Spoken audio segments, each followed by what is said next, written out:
Hey, welcome to the shortwave radio channel. Some of the features of the first of all, let's just say I've got the question a lot. How does it compare to a Tecsun PL990? What does it offer that's better? And a H501 and so on. And my plain quick answer is, apart from the fact that it's a big radio, it offers the airband, VHF airband, which is not on these radios. So if you like big radios and want to have the VHF airband, this is what it offers that is not on the PL990 H501. For the rest, it's very similar tuning. You kind of see the Tecsun signature in here and tuning around and so on.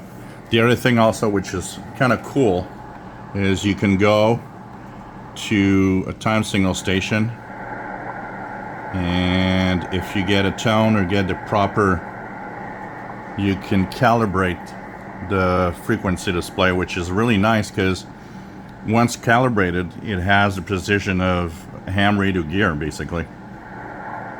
From time to time, you'll want to calibrate it so that so here maybe I'm going to try 7850. No. 3330. Yeah, nothing really. The best calibration is always on WWV. It's unfortunately the time when they don't have much tones, so it was a little off. But anyways, what happens is that you go on a frequency where there's something, and if it's a little off, see if there's something here. I'm trying to find something I can calibrate on. Okay, anyways, what you do is you tune precisely in upper or lower sideband, and once you're on the frequency and you notice that it's a little off, so the fine tuning is here, you just press and hold one of the buttons, upper sideband or lower sideband. You see the display flashes twice, tells you to off, and it calibrates to 0. So this means that when you listen to single sideband signals, you're really on the frequency. A lot of people don't see the difference. It is an important difference because BFO, like on the S-2000, doesn't allow you to know if you're actually on the correct frequency. Here you have such precise tuning that you actually know what frequency you're tuned to, and that is a big difference when sending a reception report or anything.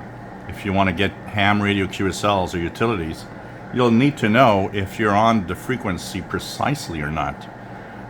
They will want accuracy in your reports. A BFO unfortunately cannot, and sometimes you can be really really off by a lot. One thing that is my personal complaint, I have a tendency to go and raise the volume here on the right. The volume control is here next to the tone controls. Sometimes I wonder if they shouldn't put the volume on the bottom right. I don't know why. For me, it seems like it's natural, but that's personal. Whoops, sorry, I just knocked down some dishes. So that's my personal complaint. I mean, you get used to it, but it's like every radio, you get used to the layout after using it for a while.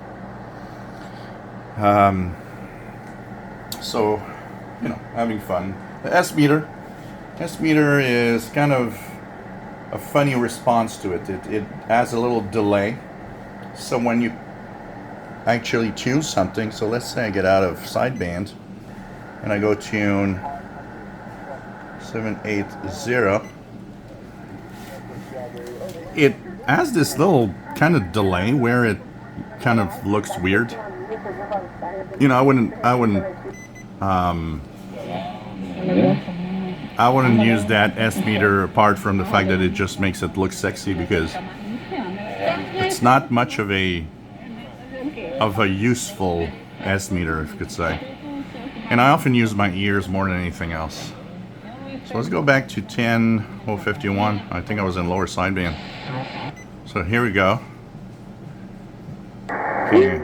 So you see here, there's a slide off. I can.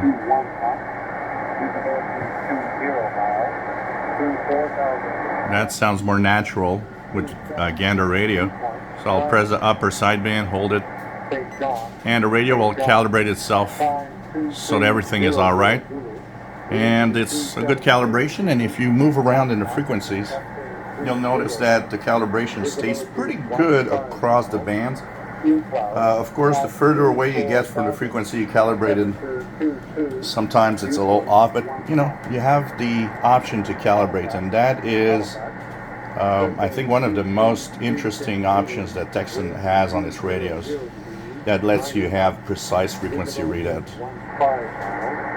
The AGC, I haven't had enough real strong signals to see if the punch through is too big.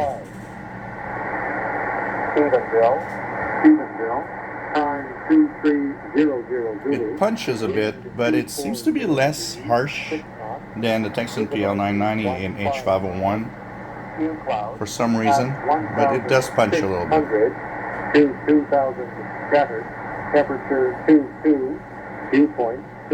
And of course you have the treble and bass control that lets you change the tone of what you're listening to. You got the bandwidths here, 0.5, 4, 3, 2.3, 1.2, and 0.5 in SSB. 4 is like clear, but it's too wide anyway for SSB. 3 is getting the richness of the SSB signal, which is often 2.8 kilohertz wide. 2.3, if anything's close to the frequency, you'll avoid the interference. It's a little harsh, but it doesn't seem to be as bad as on the Tecsun PL990 and H501.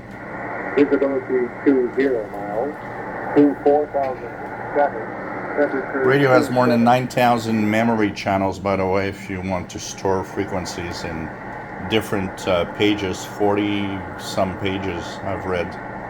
So it's kind of cool. Very sensitive. I mean, all the videos that I've done until now were all done just with telescopic antenna of the radio, like this one. I'm indoors in the kitchen near the window, and I get Gander on 13270 and 100051, and this is just a telescopic, which is pretty cool. So it's very sensitive. Like I said, I did notice a little bit of overloading with external antennas, but you can cope with, you know, the RF gain and the attenuation that's provided on the radio. So more testing, trying to find a few frequencies in a higher range of 10 meters, 11 meters, just see how well it performs. But and like I said tonight, medium wave, a little scratchy, by the way. When you tune this, the original had that little scratchiness when you tune around with the try to, you know, turn the antenna loop to get a better signal. It sometimes has a scratchy little sound on the audio, but once you actually find the correct spot, it's fine. This was also part of the original. Somebody mentioned it at a comment, by the way. We'll be plugging the AN200 here, and I'll try to plug in maybe even the my ML830 to see how well it performs on that, and especially on long wave too for the performance and getting. I'm going to try to get some Navtex tonight on the long wave, medium wave band. Maybe try to get some beacons. I haven't heard any in a while, and I know the only ones left should be quite weak here. So more observations, more testing. Review coming up in probably a day, and hope that you enjoy the videos. Don't forget, if you like what I do, I take a lot of time, spend a lot of time, so you guys can check out. There's the PayPal donation in the description below, or you can also click the icon just below the video to give a little something. Thanks for watching.